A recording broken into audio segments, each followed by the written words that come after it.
Houthi Iraq கூட்டு தாக்குதல், காசாவில் போர் நிறுத்தப்படும் வரை இஸ்ரேலுக்கு பகிரங்க எச்சரிக்கை விடுத்த ஏமன். லெபனானில் போர் நிறுத்தத்திற்கு ஒப்புக்கொண்ட இஸ்ரேல் காசாவில் மட்டும் அதனை அமல்படுத்த மாட்டேன் என அடம்பிடித்து வருகிறது. இதற்கு மத்திய கிழக்கு நாடுகள் கண்டனம் தெரிவித்து வருகின்றன.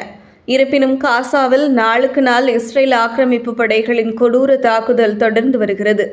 ஏற்கனவே காசாவை கைவிட மாட்டோம் என ஹிஸ்புல்லா தெரிவித்திருந்த நிலையில் இஸ்ரேலுக்கு பேரதிர்ச்சி கொடுக்கும் வகையில் ஏமனின் ஆயுதப்படையான ஹவுதி திடீர் தாக்குதலை நடத்தியுள்ளது. ஈராக் போராளிகள் குழுவுடன் இணைந்து ஏமன் படை ஆக்கிரமிக்கப்பட்ட தெற்கு பாலஸ்தீனத்தில் அதிரடி தாக்குதலை நடத்தியதாக ஏமன் ஆயுதப்படையின் செய்தி தொடர்பாளர் பிரிகேடியர் ஜெனரல் யஹ்யா சாரி தெரிவித்துள்ளார். காசா மீதான போரை கைவிடாத வரை தங்களது கூட்டு நடவடிக்கை தொடரும் என இஸ்ரேல் அதிபர் நெத்தன்யாகுவிற்கு யஹ்யா எச்சரிக்கை விடுத்துள்ளார். கடந்த டிசம்பர் 3 முதல் தொடர்ந்து 48 மணி நேரத்திற்கு இஸ்ரேலின் முக்கிய ஆக்கிரமிக்கப்பட்ட பகுதிகளை குறிவைத்து ஹவுதி மற்றும் ஈராக் கூட்டுப்படை ட்ரோன் தாக்குதல்களை நடத்தியுள்ளது.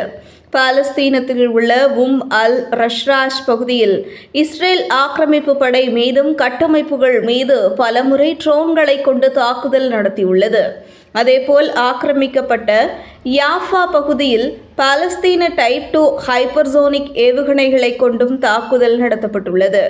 ஏற்கனவே ஏமன் ஹவுதிகளின் கடற்படை தாக்குதலை தாக்குப்பிடிக்க முடியாமல் திணறி வரும் இஸ்ரேலுக்கு ஹவுதி மற்றும் ஈராக் கூட்டுப்படையின் தாக்குதல்கள் மிகப்பெரிய நெருக்கடியாக மாறியுள்ளது.